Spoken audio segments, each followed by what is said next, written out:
quais são as maiores floriculturas em cada cidade, aquela que a gente montou um mailing e a gente fazia a compra do arranjo como se fosse pra gente. Então a gente nem falava para ela que a gente era um marketplace, que a gente era Isabela, que a gente era isso ou aquilo, entendeu? À medida que a gente começou a levar volume para as floriculturas e ficar relevante, né, no faturamento delas, cara, aí as coisas já começaram elas já paravam um pouquinho para entender o que era aquele bicho, entendeu? Fala, pessoal do Papo, hoje estamos com o Luiz Torres, um dos founders do Grupo Flora, com as empresas Isabela Flores, Uniflores e Flores Online, um dos maiores grupos aí de e-commerce do segmento. Luiz, obrigado por você estar aí conosco. Obrigado, Dario, obrigado pela oportunidade. Legal. Luiz, eu queria começar perguntando para você como é que veio essa ideia do grupo, como é que veio essa ideia do e-commerce de flores, porque em geral o pessoal olha, né, as pessoas devem olhar para esse segmento e achar que é um segmento por si só muito tradicional, né? Foi uma sacada muito boa, foi um gatilho muito interessante entender que esse mercado era extremamente tradicional, extremamente artesanal e que precisava de uma pitada aí de tecnologia, uma pitada de conhecimento aí de business mais apurado. Como é que foi isso, cara? Então, a ideia surgiu, Dario, quando eu estava em Barcelona, tive que mandar flores aqui para o Brasil e as floriculturas ainda não estavam preparadas para confeccionar os arranjos, receber o pagamento, né, confeccionar os arranjos e realizar as entregas, que hoje a gente conhece como same-day delivery, né, que é a entrega no mesmo dia. Então foi aí que veio o estalo, cara. Na hora que eu tentei mandar a flor e vi que a floricultura não estava preparada, eu falei, opa, peraí, aí tem uma oportunidade. Eu já vinha com um background familiar de tecnologia, né? Os meus pais, eles são muito ligados à tecnologia. E aí a ideia foi aproveitar através de uma plataforma. Ainda não existia esse conceito de plataforma de marketplace, né? Então a ideia foi colocar em uma plataforma e conectar as pessoas que estão querendo comprar com as pessoas que estão querendo vender. Esse modelo lá atrás não era muito conhecido, né? Não existia Airbnb, como a gente tem hoje, o modelo consolidado, né? A Amazon utilizando estoque local, ou então a própria lojas americanas hoje está fazendo isso, né? O iFood está fazendo dessa forma, né? Que é assim, você tem uma plataforma onde você consegue colocar pessoas querendo vender e do outro lado você traz os compradores para essa oferta, né? Então é basicamente isso. Então lá atrás foi essa sacada. Vou colocar as floriculturas locais dentro de uma plataforma e vou tentar trazer pessoas como eu que tá tentando entregar flores e que não tá conseguindo, entendeu? Pô, golaço. E no meio desse caminho, eu queria entender como é que foi o processo de aquisição, porque você começou com a Isabela Flores, não é isso? E aí, exatamente, no meio do caminho, você adquiriu uma das maiores do segmento, né? Que foi a Flores Online. Quando eu comecei a empresa, Dario, em 2007, a empresa que eu fundei foi a Isabela Flores, né? Que ela já vinha com esse conceito de marketplace. A empresa nasceu dessa forma, né? Tentando aproveitar o estoque e o conhecimento que existe lá na ponta, né? Com as floriculturas. A Flores Online, quando a gente fundou a empresa, quando eu fundei a empresa, já faturava mais de 20 milhões, era líder do segmento. A Flores Online é um dos e-commerces mais antigos do Brasil. Se eu não me engano, foi o primeiro e-commerce do Brasil. Caramba! Em 98 ou 99, sim. Porque um dos fundadores trabalhava na Microsoft, ele estava muito ligado, né, com o que estava acontecendo no momento. Então, que é o Marcelo da família Casarini. A mãe dele era uma florista, e aí como ele estava muito conectado com o que estava acontecendo, ele teve a ideia de colocar aqueles arranjos lindos que a mãe fazia dentro dessa plataforma que ele já estava tendo contato na Microsoft. Então, a Flores Online é muito antiga, mas ela tem aquele modelo mais tradicional, né, de centro de distribuição. Então, diferentemente da gente, a Flores Online tinha um CD gigante, com várias floristas confeccionando aqueles arranjos, eles recebiam os pedidos, confeccionavam os arranjos, colocavam dentro de uma caixa e mandavam via correio ou FedEx, ou enfim. E diferente do nosso, né? E aí esse arranjo chegava em 2 ou 3 dias, né, para o consumidor final. E eles não tinham muito controle da data da chegada, que é muito importante para essa categoria, né? Porque uma vez passou a data o aniversário ou o aniversário de casamento, a data morreu, né? Deixa de existir. Então é importante que chegue na data, né? E a sacada nossa da Isabela foi que muita gente deixava para comprar no último minuto, esquecia, né, e deixava para comprar no último minuto. E aí eles recorriam às floriculturas locais, só que essas floriculturas não estavam preparadas para realizar as entregas, entendeu? Então foi aí que a gente começou a pegar esse público que deixava para a última hora, e aí sim, a gente pegava fazia a venda, pegava o pedido, repassava através para a floricultura mais próxima da entrega, e aí a floricultura confeccionava e realizava a entrega na última milha. Então, com isso, a gente começou a ganhar muito mercado, cara. Que a gente começou a pegar esse segmento que não é pouca gente, entendeu? Não é muita. É muita gente que deixa para a última hora. E é legal que você tem um modelo verticalizado, né, com Flores Online, com uma distribuição, e um modelo mais capilarizado, né, com o resto do grupo. Porque aí, tudo bem que na distribuição você tem mais margem, mas você tem uma capilaridade menor, mas em contrapartida você consegue expandir, pegar um outro tipo de viés, outras marcas. Pô, muito bom, né? No final acabou que casou, eu achei um mix interessante, né? Porque foi o que eu estava te dizendo, né, antes de começar a entrevista. Quando a gente assumiu a Flores Online, a ideia era fechar o centro de distribuição, porque a gente acreditava muito no nosso modelo. Só que quando a gente chegou lá, a gente começou a perceber algumas coisas muito interessantes, né? Por exemplo, as margens eram incríveis. Aí tinha essa questão do controle da qualidade, que a gente sofria muito com o modelo de floricultura parceira, né? Uhum. As floriculturas muitas vezes não conseguiam confeccionar os arranjos exatamente como estava na foto. Esse é um problema, porque a pessoa, quando está comprando, Dario, a pessoa que compra, ela compra a foto. Então, se tem uma pétala diferente do que ela viu na foto, ela já vai reclamar, entendeu? E aí você imagina, né, um produto super orgânico, super artesanal, feito à mão, que uma flor é diferente da outra, não tem jeito, né? Então, era um desafio você fazer com que a floricultura entendesse que ela precisava fazer um arranjo muito parecido com a foto.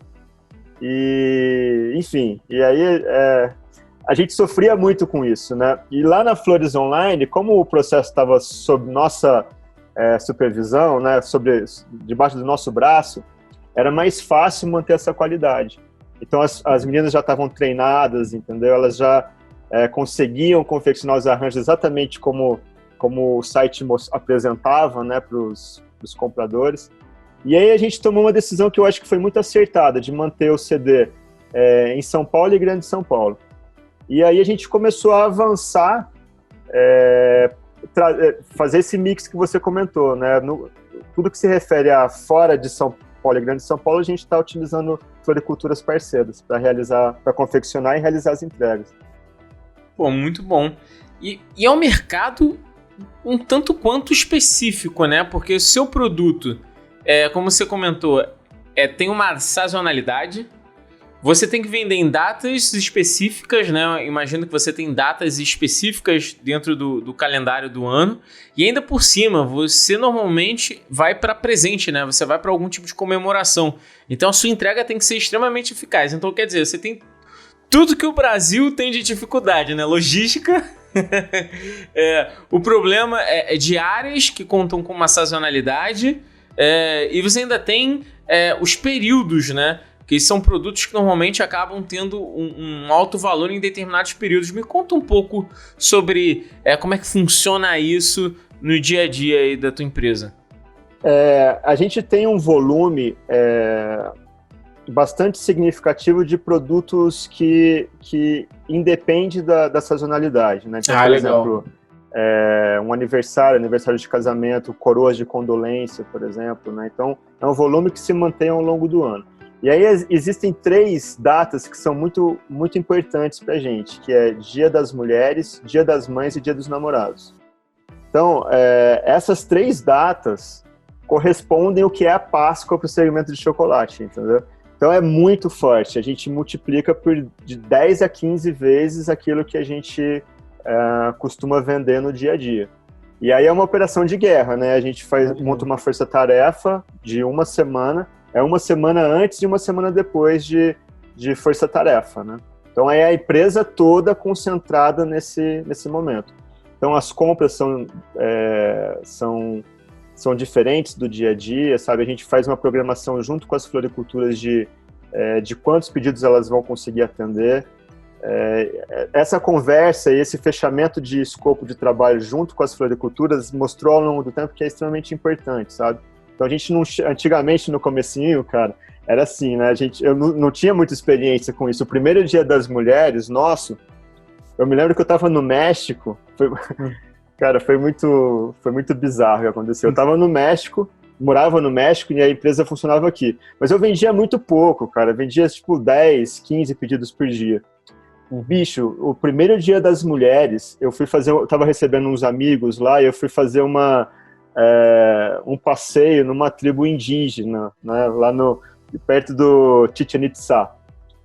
Cara, e aí não pegava celular, não pegava nada. No que eu voltei, os meninos que estavam trabalhando aqui, porque eu não tinha ideia do que iria acontecer, mas veio uma avalanche de pedidos, entendeu? E a gente não estava preparado para atender a demanda.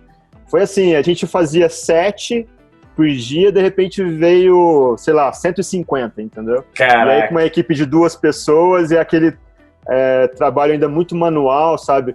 Eu tava comentando com você, né? No comecinho, a gente fazia o pagamento das floriculturas na boca do caixa, cara. Era, né? Cara, que louco. Não tinha tecnologia nenhuma ainda, né? Era o piloto, o MVP, né, que se diz, né, hoje. Mas eu ia na boca do caixa, fazia o pagamento, pegava o comprovante, voltava, escaneava não, mandava por fax para a floricultura, ela recebia isso, e aí a gente comprava como se fosse nosso. Então, a capacidade operacional nossa é muito pequena, a gente conseguia fazer 10 pedidos por dia, né?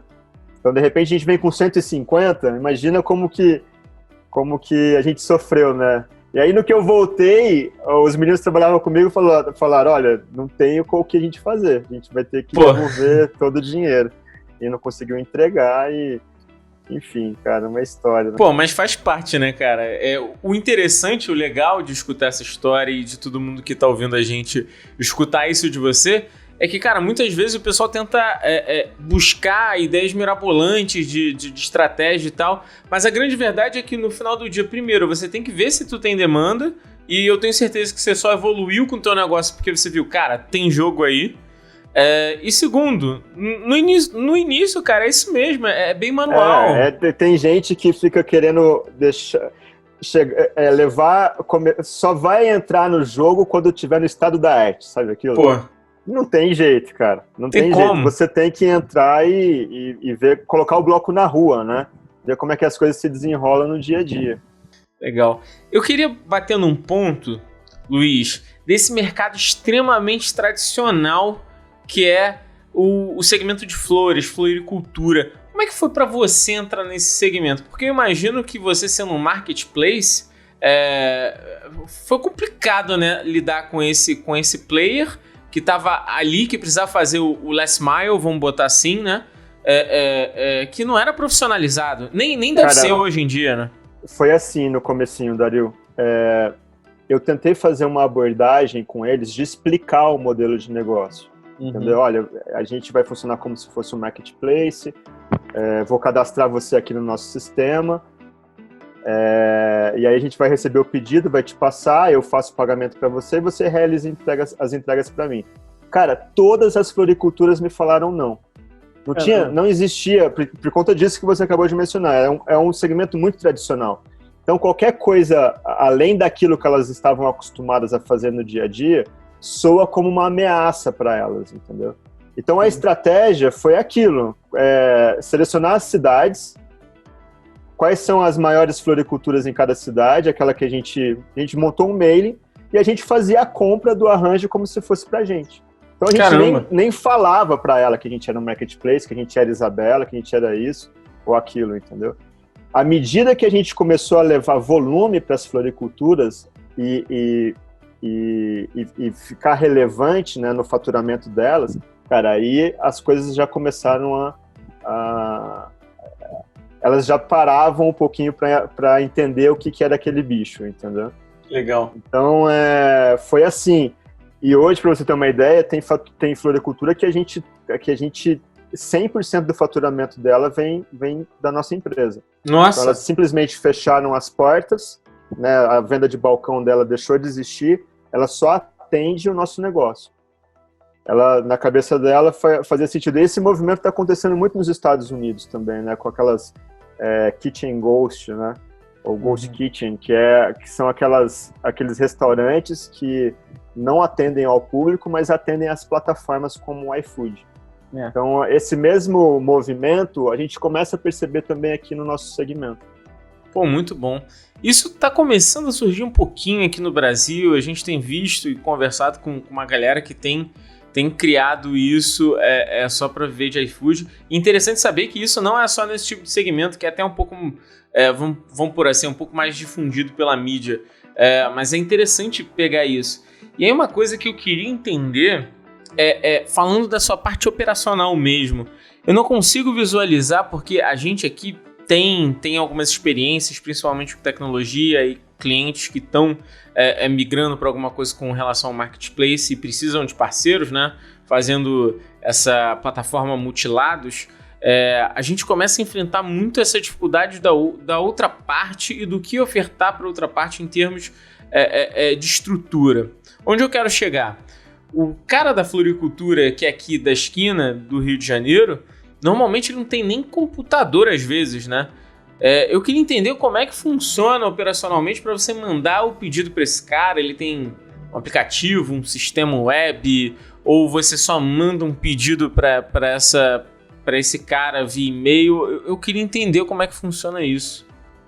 No começo era bem rudimentar, né? Então as floriculturas pegavam os pedidos como se ela estivesse pegando um pedido via telefone, anotava ali na cadernetinha dela e fazia as entregas. Eu imagino exatamente isso, viu? Até hoje. Exato.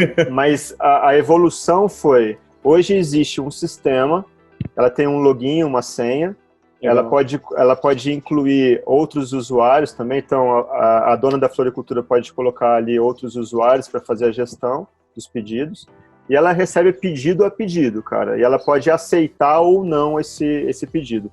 Então já cai, ela já tem, todas as nossas parceiras já estão preparadas, já tem um computador, mas não era assim no começo, tá? Foi uma evolução, cara, elas terem, sabe, se conscientizar, a conscientização delas em obter um computador para melhorar a performance, né, aumentar a produtividade, não aconteceu da noite para o dia, tá? Mas hoje é assim, ela tem o login, uma senha, os pedidos já caem bonitinhos ali para ela por ordem de chegada, alguns já vêm com alguma prioridade, a gente joga para cima aquelas prioridades, se tem algum pedido especial, a gente coloca. Então, a gestão disso para ela ficou muito simples, muito fácil, né? E são caixinhas, assim, sabe? Então, são os pedidos que ela tem para aceitar e aceitar os pedidos, depois isso vai para os pedidos que ela precisa confeccionar, depois já vai para os arranjos que estão em rota de entrega e aqueles que já estão finalizados e aguardando o pagamento da nossa parte. Então, hoje está muito simples, né? O pedido já cai automático lá para ela. E aí, eu queria, já falando disso, de operações, falar um pouco desse momento que a gente viveu, né, na verdade, de pandemia com o Dia dos Namorados, né, cara? Eu fico imaginando como é que foi esse ano com esse dia que é tão importante para vocês, que foi totalmente atípico. Aí eu já posso até dizer como é que foi a minha experiência, cara. Foi punk conseguir comprar, vocês que me salvaram. Inclusive me salvaram recentemente, foi aniversário da minha mulher. Eu comprei com vocês, sou cliente, uso frequentemente, então eu gosto da usabilidade. Se não me falha a memória, tem até um lugar de pedidos, eu renovo o pedido, às vezes eu dou até a mesma coisa ali, e para mim funciona muito bem. E o ponto mais interessante é que eu acho legal o mix que vocês fazem, né? Vocês fizeram uma cauda longa ali também, né? Diga-se de passagem, porque você consegue comprar as flores, mas você consegue comprar, sei lá, bombom, alguma coisa assim, nesse sentido, enviar tudo junto, então você faz um mix legal para entrega. Mas bom, dito isso, cara, como é que foi o Dia dos Namorados nesse período de pandemia? A gente, no comecinho da pandemia, a gente ficou muito preocupado, porque todas as fronteiras estaduais, elas foram fechadas. Então, as flores que saíam aqui a maioria das flores do Brasil sai daqui de Olambra, que é essa cidade perto de Campinas. Que é aqui do lado de casa, cara. Foi estratégico? Não, coincidentemente eu moro perto de Olambra, né?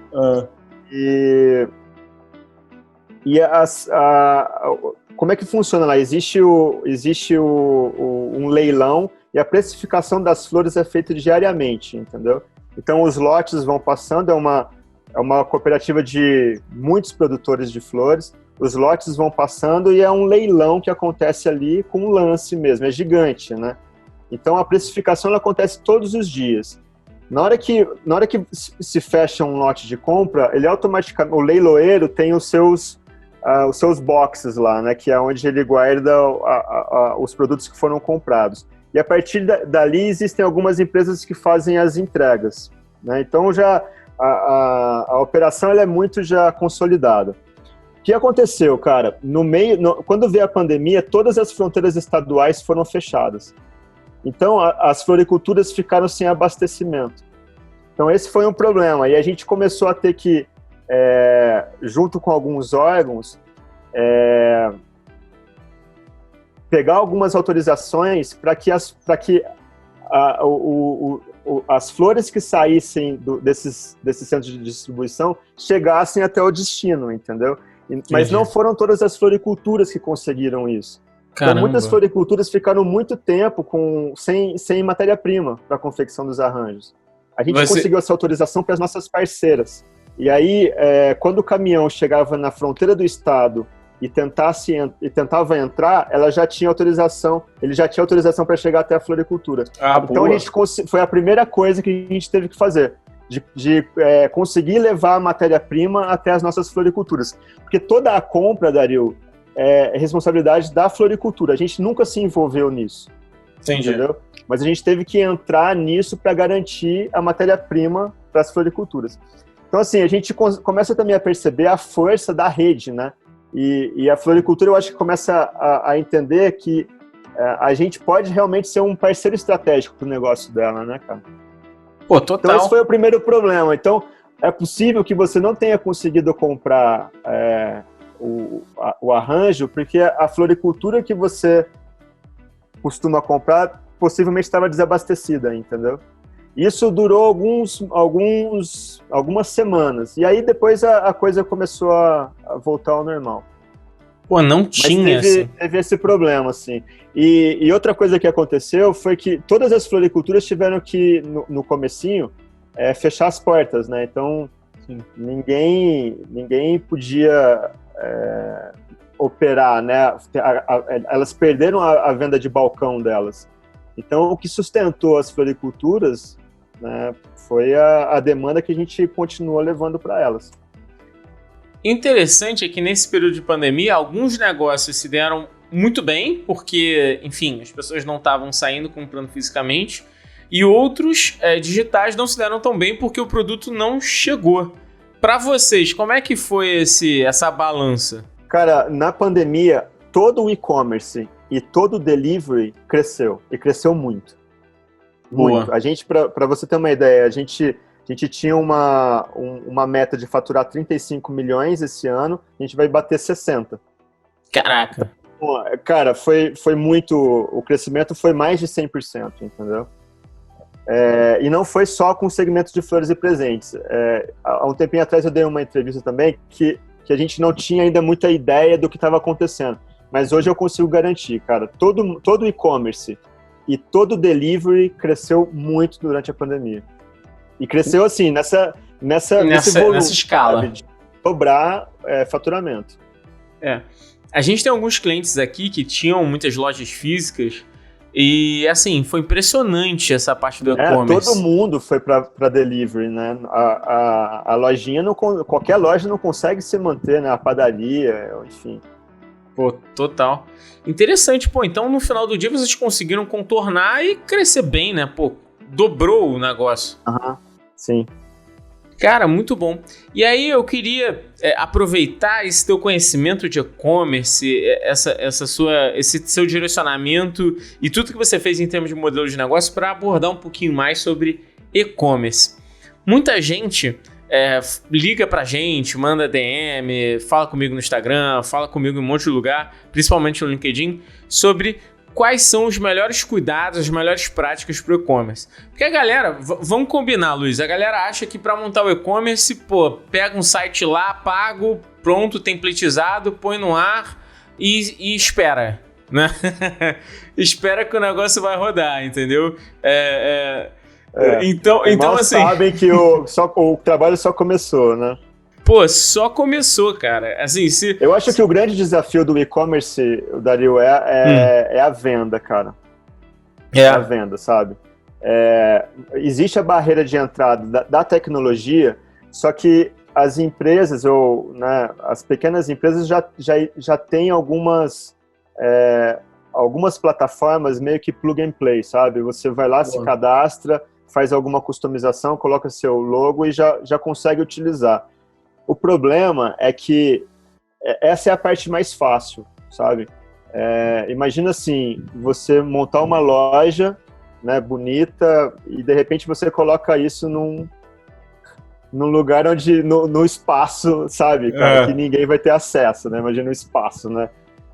Um planetinha lá isolado, cara, que você não tem conexão com ninguém. Então, depois disso, o trabalho é você conseguir levar volume para dentro da sua plataforma. E isso não é simples, cara. Eu acho que o maior desafio hoje de qualquer e-commerce é conseguir levar compradores qualificados para dentro da plataforma. E aí, então, eu te pergunto, como levar compradores qualificados para o e-commerce? Essa é a pergunta de $1 milhão. Cara, tem várias estratégias, né? Uma delas eu gosto muito do Google AdWords, muito mesmo. Legal. Porque eu acho que o Google AdWords consegue pegar a pessoa de fundo de funil, cara. Que é aquela pessoa que já está com a intenção da compra, né? Interessante. Quando você vai para agências hoje, eles vão propor que você faça trabalho de topo de funil, né? De construção de marca. Mas, no meu ponto de vista, esse é um ponto de vista muito pessoal, tá, cara? Tá. Eu acho que é um investimento muito caro, entendeu? Eu acho que o ideal é você pegar as pessoas que já estão com a intenção da compra, aparecer para essas pessoas e aí ter um site simples o suficiente para que essa conversão seja feita de uma forma muito suave, muito tranquila, sem muitas exigências de dados, né? Porque isso é um erro também. Na hora que você vai montar um e-commerce, o cara quer pedir tudo, né, cara? Se pudesse pedir exame de sangue, o cara pediria, né, para fazer a conversão. E não é assim. Quanto menos dado você pedir no processo de compra, mais fácil vai ser a sua conversão. Porque existe esse trade, né, essa troca, cara, do tipo, cara, eu tô dando o meu e-mail, mas eu quero algo em troca. Né? E esse conceito acontece, inclusive, nas mídias sociais, né? Eu estou dando o meu e-mail para o Facebook, mas o que o Facebook vai me dar em troca? Eu estou dando acesso aos meus contatos, mas o que ele vai me dar em troca? Então, sempre existe mesmo que seja inconsciente, sempre existe né, esse tipo de raciocínio, de repente, num âmbito um pouco mais subliminar, né? Mas é sempre bom levar isso em consideração, cara. Então, uma dica que eu poderia dar é buscar quais são as pessoas que já têm a intenção da compra do seu produto. Você precisa aparecer para essa pessoa e o processo de conversão de compra, que é o processo de conversão que a gente chama, né, que é o processo da venda, ele tem que acontecer de uma forma muito suave, sem você exigir muita informação do seu usuário, só exigir aquilo que realmente é necessário. É o famoso one-step checkout, né? Aquela coisa Exato, de ser bem rápido e o cara ele pode... E essa é uma briga aqui internamente, sabe? Por quê? Porque, cara, os programadores, né? Que a gente tem uma equipe de programadores, eles adoram pedir dados, né? Porque depois eles podem fazer cruzamento de informação, etc. Mas não é assim. Eu acho que a gente conseguir fazer muito com pouco é melhor, sabe? Então, a gente procura exigir o mínimo possível no processo de venda nosso. Boa. E uma coisa que é legal que você comentou é que muitos sites dão essas possibilidades, né? De você fazer a compra com o mínimo de informação possível, basicamente entrega, cartão, que aí não tem como. E outros, quer se cadastrar, quer acompanhar seu pedido, quer fazer ali, e aí o cara escolhe, entendeu? Eu, por exemplo, em determinados sites eu não dou uma informação, porque normalmente é um site que eu compro quase nunca. Outros que eu já tenho uma esporadicidade melhor, quero acompanhar meu pedido, faço mais compras, eu quero me cadastrar ali para acompanhar, entendeu? E aí, assim, eu ter esse poder de escolha é muito importante, né? Ainda mais agora também vindo com a LGPD, né, cara? Como é que você tá pensando em termos de LGPD no teu negócio aí? A gente contratou uma empresa especialista nisso, né? Foi adiado, eu acho que, se eu não me engano, a lei entrou em vigor, mas a gente não vai ser penalizado, né? Parece que tem alguma coisa desse tipo. Mas tem uma consultoria que está ajudando a gente a fechar todas as brechas que poderia vir um vazamento de informação, sabe? Porque isso é fundamental, cara, para o negócio hoje, né? Eu acho que as empresas de tecnologia hoje tratam os dados dos usuários de uma maneira muito, não sei se irrelevante ou irresponsável, sabe? Eu acho que as empresas, não só brasileiras, mas elas precisam tratar essa questão da confidencialidade com mais carinho, sabe? E eu vejo essa lei como algo positivo, cara. Eu vejo a lei como algo positivo. Boa. Assim, eu também, eu acho que assim, de uma maneira geral, Luiz, a gente acompanhava muita empresa que, cara, vendia dado, né, cara? A gente tem milhões de casos e isso é muito crítico, né? Então, acho que, assim, eu também vejo com bons olhos. Acho que, na verdade, a gente até tá indo bem. Já poderia estar implementado, mas também eu concordo que também não pode ser assim como todo mundo, acordei de manhã, tá valendo, né? Eu sou pouco da teoria da conspiração, sabe? Aqui em casa, por exemplo, eu não deixo as minhas filhas usarem aqueles filtros de Instagram, porque ali tem inteligência artificial, cara, por trás, sabe? Uhum. O que tá sendo, sabe, essa varredura da sua face, tudo isso é informação que você tá disponibilizando, né, para as plataformas. E isso é muito, cara, não existe ainda uma regulamentação, né, para isso. Então, as mídias sociais, as plataformas sociais principalmente, elas fazem o que querem, né? Isso me preocupa um pouco, sabe, Dario? Esse é um assunto que me preocupa bastante, na verdade. Tem um filme novo, um documentário novo que saiu no Netflix, não sei se você já viu, que é O Dilema das Redes, é isso? Vi sim, aham. Cara, é bem por aí, né, cara? Eu também vi agora. Mas isso vem desde a época do Orkut, viu, Dario? Quando o Orkut começou a colocar... A gente começou a colocar aquelas informações todas nossas lá pra... Sabe? Eu comecei a sacar que, ali tinha dados demográficos super importantes pra marketing, cara. Falei, bicho, aí tem coisa, cara. E é isso, né? Esses filtros, tem filtros hoje que você coloca e ele consegue identificar qual é o sentimento que você tem, cara. Se você tá com uma face de medo, ele identifica, e se ele identifica corretamente, você dá um positivo. Ou seja, você tá fazendo um treinamento de uma inteligência artificial aí, né? Tá treinando Eu acho isso super preocupante. Eu também, né? O Elon Musk fala que se isso avançar mais, a raça humana tá correndo perigo, né? Segundo as palavras dele. Bom, mas falando ainda sobre e-commerce, começamos a viajar aqui, mas eu gosto disso. E eu acho muito importante, viu, Luiz? Porque pouca gente, apesar do LGPD tá vindo, pouca gente ainda tá falando de LGPD, de dado, e é legal você trazer essa informação. As pessoas não têm noção disso. As pessoas não têm noção. As pessoas usam o filtro, liberam as câmeras, colocam o rosto na frente da câmera e não têm noção do que tá por trás disso. Isso que me preocupa, sabe? Vem uma inteligência artificial que tá aprendendo sobre você e você não tem ideia do que está acontecendo. Exato. Então você está dando uma informação sua extremamente importante e as pessoas não têm consciência de que você está fornecendo essa informação. Pô, total. Eu também fico muito intrigado onde isso tudo vai parar, né? Porque aí cara, você eu não preciso ir muito longe. Deixa eu dar mais só um exemplo. Desculpa te interromper. David. Nada, manda ver. Minha filha tem o YouTube Kids. Tá.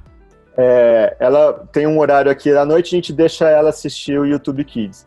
Cara, as sugestões que vem para ela, que ela assiste no meu celular, é diferente da minha segunda filha, mais nova. Então, ela não pega o celular, porque a minha filha mais nova usa o celular da minha mulher. Uhum. E a minha filha mais velha usa o meu. Ela não pega o celular da minha mulher, cara. Caramba. Porque as sugestões que vêm já estão completamente... Ela fala que aquele YouTube Kids é de criança, de neném, entendeu? E o dela já tá mais... Caraca. Por conta das sugestões que vêm. Então, cara, eles estão começando a fazer isso desde pequeno, com criança, cara. E aí vem as propagandas, que ela é impactada hoje por propaganda. Uma mochila, uma boneca, isso ou aquilo. Cara, estão fazendo isso com as crianças.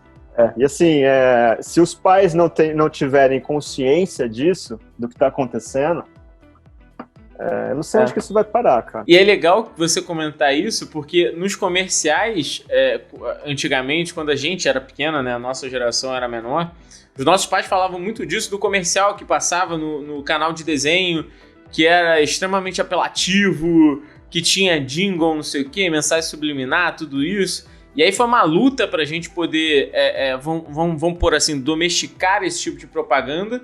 E agora tudo volta à tona numa roupagem diferente e muito mais persuasiva, né? Porque ali tá lendo o seu dado, tá entendendo o que tá acontecendo. Né? Customizada. Customizada, perfeito. Perfeito. Então isso é sinistro, pra não dizer outra palavra. Complicado. Cara, mas falando de e-commerce, entendendo toda essa parte de dados, como é que a gente... E pegando até esse gancho mesmo. Hoje, dentro do e-commerce, pensando em flores online, pensando em estratégia de venda, você disse que venda é um dos grandes pontos de e-commerce que as pessoas precisam prestar atenção. Como é que você utiliza a sua estratégia digital para angariar mais clientes? Você falou do AdWords. Tem mais algum tipo de entrada que você acredita que hoje é principal para o seu negócio? Tem um pulo do gato que a gente teve recentemente, que foi a implementação do ROI na campanha de AdWords. Eu não sei se isso vai ser... quão profundo a gente pode entrar nessa discussão, mas o que a gente analisou, por conta do histórico de vendas que a gente tinha, o que a gente percebeu é que existia uma correlação entre volume de vendas e receita e custo por clique. Então, assim, à medida que eu aumentava o meu custo por clique, eu aumento ou diminui as minhas vendas, certo? E com o ROI também assim, à medida que eu aumento e diminui o meu ROI, eu tenho um incremento ou diminuição da minha receita. E no Google, a gente aprende na faculdade aquilo, né? Do tipo, quanto maior o meu ROI, melhor, né? E aí, assim, o problema é que quando você fala para o Google, olha, eu tô exigindo um ROI muito alto, o que o Google faz? Você acaba ficando pouco competitivo, porque o Google funciona como um leilão, entendeu? Então, eu dou o lance, na verdade, eu falo assim, eu quero um ROI de 5%, por exemplo. Se o meu concorrente der um ROI de 4,95%, significa que meu concorrente é mais competitivo que eu. Então, ele vai aparecer mais vezes, ele vai possivelmente brigar por melhores posições dentro daquele ranking que a gente sabe que acontece no Google, né? Então, se você vai do ROI, se a gente pegar do ROI 0 até o ROI infinito, existe um ROI aqui dentro do meu negócio que é o ROI ótimo, cara. Que é aquele ROI que, de acordo com que vai otimizar as minhas margens e vai fazer com que eu tenha uma otimização de lucro, entendeu? Que é diferente do meu concorrente. Então, essa foi uma sacada, cara, porque a gente sempre fazia... Quando a gente entrou na Flores Online, esse era um problema. Eles colocaram o ROI lá na estratosfera, né? E a gente falou, cara, isso aqui não é possível, porque está definhando as vendas, né? Porque o Google faz isso. Se você coloca um ROI muito alto, não quer dizer que você vai ter um retorno muito alto. Pode até ser que você tenha aquele retorno. Cara, mas ele não vai trazer venda para você, ele vai definhar suas vendas, entendeu? Você vai vender pouco. Então, nossa, existe um momento aí, um meio termo, cara, que é o teu ROI ótimo do seu negócio, entendeu? E só você pode fazer essa análise, pegando a correlação, entendendo qual é, dentro dessa cadeia, o ROI que otimiza as minhas vendas. E isso também pode ser aplicado ao preço ótimo, né? Boa. Não sei se eu consegui me fazer entender. Deu sim. Então, na verdade, é interessante você entender o quanto você investe ali, o quanto você exige de ROI, porque se você estourar isso, na verdade, você está queimando dinheiro e possivelmente está fazendo o Google trabalhar contra você, porque ele entende, cara, tá subindo aqui a dinâmica, você mesmo se canibaliza, basicamente, né? E fere o segmento. Quando você coloca um ROI muito alto, o que você está dizendo para o Google é assim, eu sou pouco competitivo, só me traga vendas que você consiga nesse ROI. Cara, teu anúncio não vai aparecer nunca. Então, quanto menor for o seu ROI, significa que você é muito competitivo, certo? Se eu colocar um ROI pequenininho, ele vai trabalhar muito para você, entende? Porque ele vai começar a disparar, o custo por clique seu vai aumentar, enfim. O problema é que você tem uma estrutura de custo fixo e custo variável, né? Custo variável não entra nesse cálculo, mas você tem uma estrutura de custo fixo. Qual é o ROI que eu consigo ter uma margem ótima, levando em consideração essa estrutura de custo fixo que eu tenho? Pô, muito boa. Você faz uma curva ali. É muito igual ao preço ótimo, cara. O preço ótimo funciona assim. Quando você faz a elasticidade da demanda, calcula a elasticidade da demanda, você vai de um preço 0 até um preço de 1 milhão, por exemplo. Imagina que você está vendendo um copo por 0 ou por 1 milhão. Se você colocar o preço do seu copo a 1 milhão, você não vai vender copo nenhum. Se você der o seu copo de graça, muita gente vai comprar. Então, existe uma relação de quantidade de vendas versus preço, certo? Do seu produto. E existe um meio do caminho aqui, cara, que é o preço ótimo.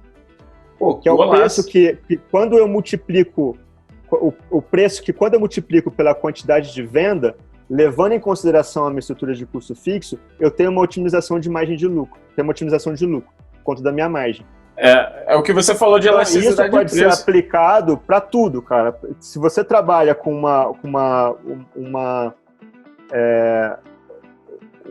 um portfólio muito amplo, você pode aplicar esse produto a produto. Porque a elasticidade da demanda, ela se interrelaciona um produto com o outro também. Total. Então, dentro do seu site, a precificação, ela pode ser feita pensando nessa questão do preço ótimo. E é o mesmo raciocínio para o ROI, cara. Pô, muito bom, cara. Golaço aula aqui, gostei muito. E o interessante é que aí você só consegue medindo, né, e testando, e aí você vê o quanto inelástico você é, exato, né? Mas você não precisa de muito tempo para medir, cara. Então, por exemplo, se você pega os produtos do seu e-commerce, né, se você fizer isso em um mês, a cada, sei lá, 5 dias ou a cada 3 dias, você aumenta um pouquinho o seu preço, certo? Pô. Você vai chegar no final do mês, cara, com um gráfico de tempo versus quantidade de venda. Com isso, você consegue entender qual é o preço que, ao multiplicar pela quantidade de vendas e descontando a tua estrutura de custo, você consegue otimizar. A partir disso, você monta uma estrutura de precificação dentro do teu site, que só vai funcionar dentro do teu site, cara, porque os produtos se interrelacionam. Obviamente, cara, existe algum impacto da concorrência, mas ele é muito mais forte. A elasticidade da demanda, ela vai ser muito mais agressiva quando analisada internamente, né? Sim, sim. Então, é uma das coisas que a gente faz aqui no site que tá dando super certo também, sabe, cara? De sempre prestar atenção no preço ótimo enfim, é uma precificação interessante, é uma forma de precificar os seus produtos legal. Não, sensacional. E assim, diga-se de passagem, eu adorei você ter falado isso, porque tem um monte de gente que eu já vou mandar teu áudio aqui para um monte de cliente, porque quando a gente vai fazer demanda elástica e inelástica, os caras piram, né? Eles falam, pô, isso daí é achismo, pô, não tem nada a ver, não posso ficar testando o preço. Eu falei, caraca, meu irmão, mas aí você vai saber como é que você vai sentir o mercado, né? Isso você não precisa ficar, né, o tempo todo fazendo isso. Claro, você não pode ficar oscilando, o preço, né? É super sensível, entendeu, Dario? O preço é muito sensível. Você não pode ficar brincando com isso. Claro, senão o cliente foge, né? Você não pode virar um professor pardal, entendeu? Ficar fazendo isso. Mas você pegar um mês e fazer um estudo desse, cara, eu acho super válido, viu? Num ano, né? Um estudo num ano. Pegar um mês num ano, eu acho super válido. Pô, muito bom. E aí, ainda pegando o gancho de tudo que a gente está falando aqui, eu queria falar um pouco sobre logística com você, porque o seu tipo de negócio é muito sensível à logística, né? Porque, caramba, você tem aí o Same Day Delivery, que é muito importante para a tua proposta de valor, e você tem uma logística no Brasil que não é lá, essas coisas é difícil de atender. Como é que é isso? A nossa sorte é que a gente só pega o last mile. Então, a gente não entra no abastecimento das floriculturas, né? A não ser nesse caso que eu comentei com você da pandemia, que a gente teve que entrar nesse abastecimento. Mas falando em last mile, existem algumas coisas acontecendo hoje. Existe um movimento grande dos entregadores, dos motoboys, e todos os problemas que a gente está vendo, né, que você deve estar acompanhando com relação a isso. Total. Existe a entrega por drone, que a gente está acompanhando também, que ao meu ver pode vir com bastante força. A primeira entrega por drone foi feita há 2 semanas, é de um amigo, Samuel, da Speedbird. E a primeira entrega regulamentada do Brasil foi feita por ele, aqui em Campinas. E eu acredito que está vindo com muita força essa questão das entregas por drone. Acho que a gente vai ver uma revolução aí nos próximos anos. Agora, o last mile ele é super interessante, né? Porque as floriculturas elas não estavam preparadas a isso também, né? E um desafio nosso é entregar cada vez mais rápido, né? Aí a gente pega sempre o exemplo do iFood, cara. O iFood entrega a comida em 30 minutos e a gente fica penando para entregar em 2 horas, entendeu? 3 horas. Então a gente tá muito na cola do que o iFood está fazendo e tentando trazer o mesmo modelo aqui pro nosso negócio. Legal. O player, né, a floricultura, ela é muito importante para vocês, né? E aí eu queria entender se hoje vocês têm algum projeto ou já fazem isso, de trabalhar melhor esse stakeholder, de trabalhar melhor esse player que acaba sendo uma das pontas importantes. Porque o que eu acho interessante, o que eu vejo, é que esses caras, eles precisam de um help de um player maior, sabe? Não para apertar eles, óbvio.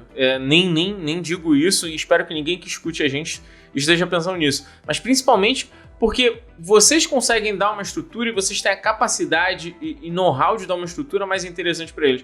Quando você me disse ali, por exemplo, que você já tem um sistema, já tem uma coisa mais estruturada para o cara fazer pedido, gente que hoje só vive do seu canal, cara, eu acho isso fantástico, porque é um ganha-ganha absurdo. Eu acho que esse, para mim, é o melhor, é o modelo do futuro, sabe?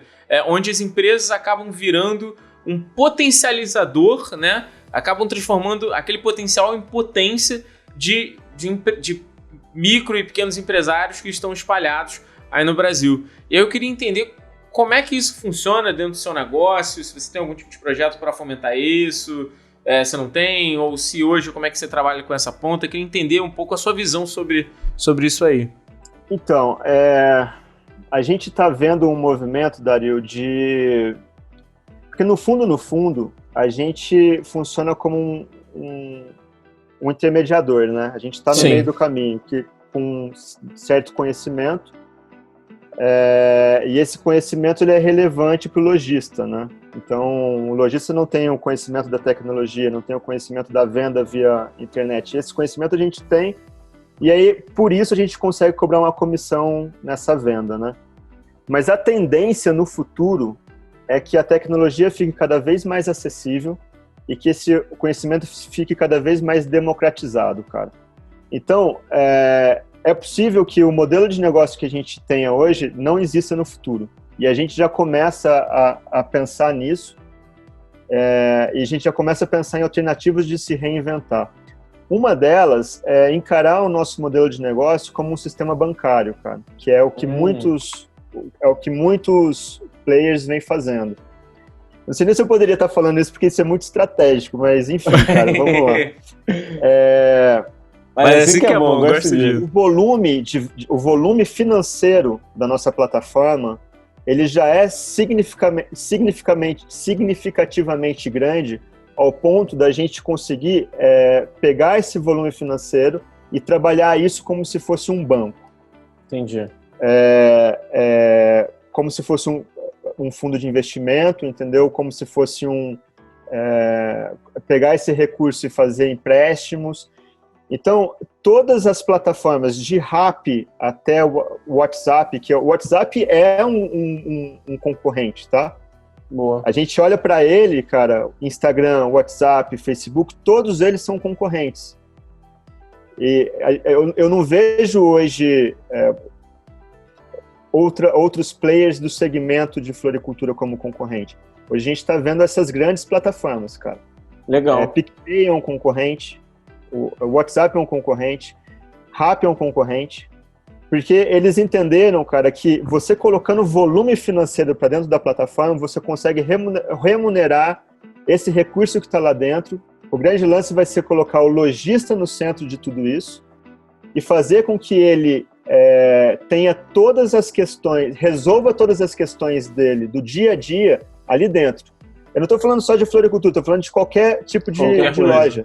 Então, se eu consigo, dentro de uma única plataforma, oferecer um empréstimo para esse cara, oferecer um sistema de acompanhamento de pedidos, se eu conseguir levar a venda para esse usuário, colocar uma maquininha de cartão de crédito, que agora vai ser substituída pelo Pix, não sei se você tem acompanhado isso. Sim, total.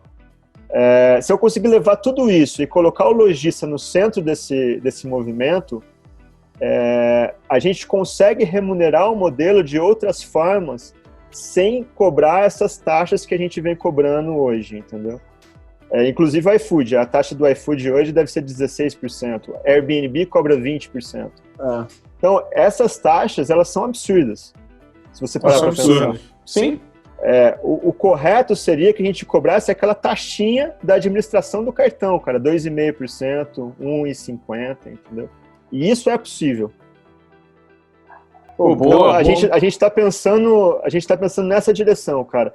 E aí eu acho que entra um pouco no que você tá falando, né? De incentivar e democratizar a tecnologia, democratizar o conhecimento, colocar o lojista para dentro da plataforma e cuidar desse lojista, né?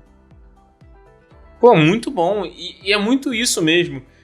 Agora o que eu achei mais fantástico, Luiz, essa sua visão de não ficar preso a um tipo de segmento. Eu acho que isso, por exemplo, particularmente me fascina quando eu converso com vários empreendedores, vários CEOs, vários C-levels aí que rodam no papo. É a capacidade de se reinventar e não ficar preso a um segmento, a um produto, porque eu acho que esse que é o grande barato. E sim, eu concordo com você, eu acho que esse é um caminho muito interessante para todo mundo que hoje vem com a tecnologia como diferencial, que em algum momento a tecnologia vai se comoditizar. A gente aqui, como eu te comentei lá anteriormente, a gente tem uma software house e a gente cada vez mais vê que software houses, por exemplo, vão se tornar cada vez mais commodity, vão se tornar cada vez mais um serviço como um outro qualquer, porque hoje a gente tem um diferencial, hoje é difícil ainda ter acesso a algumas coisas, mas em um curto espaço de tempo a gente vai ter diversos modelos que vão trocar esse tipo de player que a gente tem aqui dentro, né?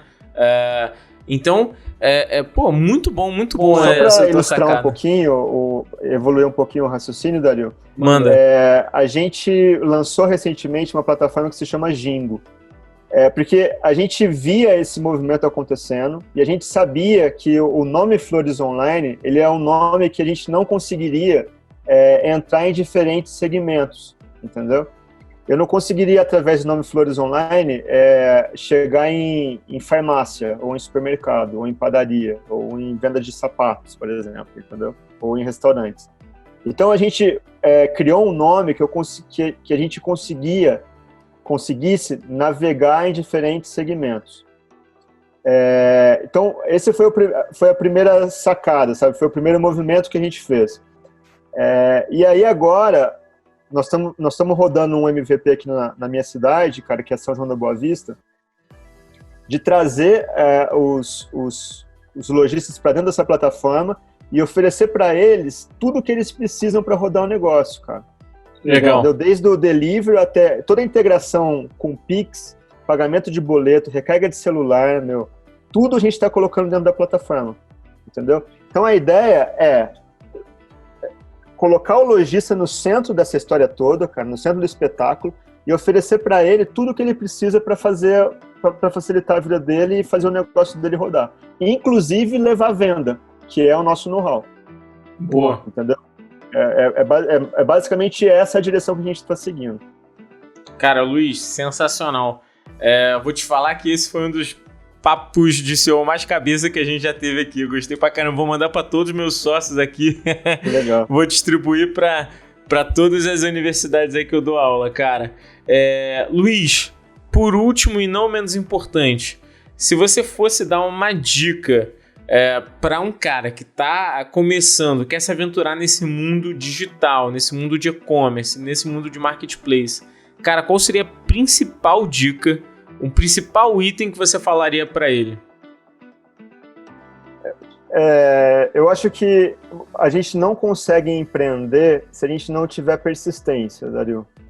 Isso eu acho que é o principal ingrediente para que as coisas aconteçam, sabe?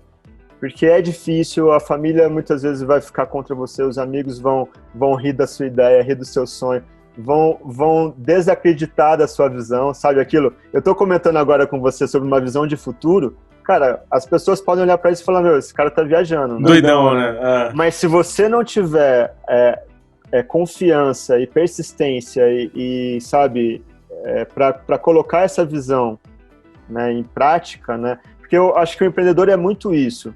O empreendedor é aquele que tem a visão e aí constantemente ele vai tentando diminuir essa distância, sabe, da realidade com aquela visão que ele tá. Boa. Todos os esforços dele, cara, são em função disso, entendeu? De você conseguir ir reduzindo cada vez mais, né?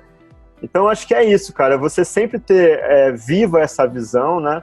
E aí, se você estiver trabalhando numa equipe, é importante você sempre alimentar essa visão que você tem com a sua equipe, para que eles possam contribuir também, né? Para ser uma coisa coletiva e aquilo, né? One step closer, sabe, cara? Mostrar para a equipe que a gente está um passinho, cada vez um passinho mais perto daquela visão que você compartilha com todo mundo, né? Então é isso, eu acho que não dá para jogar a toalha no primeiro soco que você leva, entendeu? E são muitos, cara. E ao mesmo tempo ter a sabedoria na hora de parar também, cara, que eu acho que isso é importante, né? Para você não ficar dando murro em ponta de faca e ter sabedoria e humildade de fazer ajustes de direção, entendeu? Boa. Eu acho que é isso, Dario. Cara, Luiz, sensacional. Papo de CEO cabeça, gostei pra caramba. Falamos muito sobre e-commerce, sobre a dificuldade, sazonalidade do teu segmento, falamos sobre dados, falamos sobre futuro, bancarização, gestão pro micro e pequeno empresário. Caramba, cara, golaço. Já sabe que eu vou te chamar aqui de novo, hein, cara? Cara, mais uma vez, Luiz, brigadão. De verdade, gostei demais.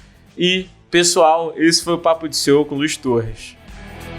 Ei, você chegou até o final de mais um Papo de CEO e nem percebeu. Queria te agradecer demais. Espero que você tenha gostado, assim como eu gostei. E eu queria te fazer um pedido agora. Queria que você curtisse, compartilhasse e seguisse esse conteúdo, porque significa muito pra gente. É o simbolismo de que tudo que a gente está fazendo está valendo a pena para você. E fica ligado, porque vai vir mais conteúdo relevante para a gente falar muito sobre empreendedorismo, negócios e o mercado brasileiro como um todo. Até a próxima!